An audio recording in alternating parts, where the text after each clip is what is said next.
Hi, ഇന്ന് എൻ്റെ കൂടെ ഉള്ളത് നമ്മുടെ പുതിയ ടീം മെമ്പറാണ്. ആരാണെന്ന് നമുക്ക് നോക്കാം. ഇതാ. ഹായ്, എൻ്റെ പേര് അനസസ്. ഞാനൊരു മസ്കുലോസ്കെലറ്റൽ സ്പോർട്സ് ഫിസിയോതെറാപ്പിസ്റ്റാണ്. ഓക്കെ, അപ്പോൾ ഇതിനു മുമ്പ് ഹാസ് എവിടെയാണ് വർക്ക് ചെയ്തിരുന്നത്? ഞാൻ നേരത്തെ കോലഞ്ചേരി മെഡിക്കൽ കോളേജിലും അതിനുശേഷം മാർത്താവുകാട്ട് ഹോസ്പിറ്റലുമായിട്ടാണ് വർക്ക് ചെയ്തിരുന്നത്. അപ്പോൾ ഏകദേശം ഒരു 3 വർഷത്തെ അടുത്തായി. ഓക്കെ, അപ്പോൾ ഏതൊക്കെ ഇഞ്ചുറീസാണ് ഹാൻഡിൽ ചെയ്തുകൊണ്ടിരുന്നത്? കൂടുതലും മസ്കുലോസ്കെലറ്റൽ റിലേറ്റഡ് ആയിട്ടുള്ള ഇഞ്ചുറീസാണ് ഹാൻഡിൽ ചെയ്തിട്ടുള്ളത്. അതിൽ ഏറ്റവും കൂടുതൽ നോക്കിയിട്ടുള്ളത് ഷോൾഡർ കേസുകളാണ്. നീ ഉണ്ടായിരുന്നു. ഓൾമോസ്റ്റ് ഓൾ ഏരിയാസ് കവർ ചെയ്തിട്ടുണ്ട്. നമ്മുടെ പേര് പോലെ തന്നെ നമ്മൾ ഏറ്റവും കൂടുതൽ ഹാൻഡിൽ ചെയ്യുന്നത് നീ ഇഞ്ചുറീസ് ആണ്. ഓക്കെ, എന്താണ് നമ്മൾ ഡിഫറെൻ്റ് ആയിട്ട് നമ്മൾ കാണുന്നത്? നീ കനറ്റിക്സിൽ ഞാൻ കൂടുതൽ ഡിഫറെൻ്റ് ആയിട്ട് കാണുന്ന ഇവിടുത്തെ ഒരു പ്രൊഫഷണലിസം.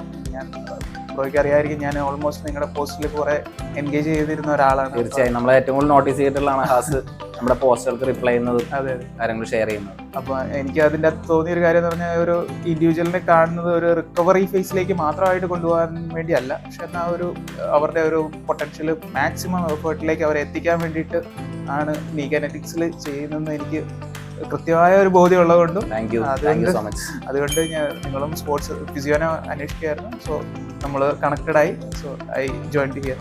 ഓക്കെ, നമ്മുടെ ഏറ്റവും വലിയൊരു ലിമിറ്റേഷൻ എന്ന് പറയുന്നത് നമുക്ക് പെയിൻ മാനേജ്മെന്റ്. അതായത് ഒരു പേഷ്യന്റ് നമുക്ക് പെയിൻ ഉണ്ടെന്ന് പറഞ്ഞാൽ നമുക്കത് അറ്റൻഡ് ചെയ്യാൻ പറ്റാത്തൊരു സിറ്റുവേഷൻ ആയിരുന്നു. അതെ.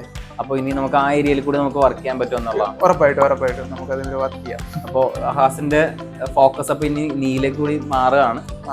അപ്പോൾ എന്തൊക്കെ കാര്യങ്ങളായിരിക്കും ഹാസ് ഇനി ഫോക്കസ് ചെയ്യാനായിട്ട് ഞാൻ കൂടുതൽ ഫോക്കസ് ചെയ്യാൻ ഉദ്ദേശിക്കുന്നത് റീഹാബ് സൈഡ് തന്നെയാണ്. റീഹാബ്, അതായത് പ്രീ റീഹാബിലിറ്റേഷനും അതുപോലെ തന്നെ പോസ്റ്റ് റീഹാബിലിറ്റേഷൻ, അത് ഫേസ് 3 വരെയുള്ള കാര്യങ്ങളിലും, പിന്നെ സ്ട്രെങ്ത് ട്രെയിനിങ്, അതുപോലെ തന്നെ കണ്ടീഷനിങ്, ഫ്ലെക്സിബിലിറ്റി, മൊബിലിറ്റി കാര്യങ്ങളിലേക്കൊക്കെ റിട്ടേൺ ടു സ്പോർട്ട് ആണ് നമ്മുടെ ലക്ഷ്യം എന്ന് പറയുന്നത്. അത് ഇൻഡിവിജ്വൽസിനനുസരിച്ച് അത് ഡിഫറൻഷിയേറ്റ് ചെയ്യും. ഓക്കെ, ഓരോ ഇൻഡിവിജ്വലും ഇപ്പോൾ എല്ലാവരും സ്പോർട്ട് കളിക്കുന്നവരല്ല.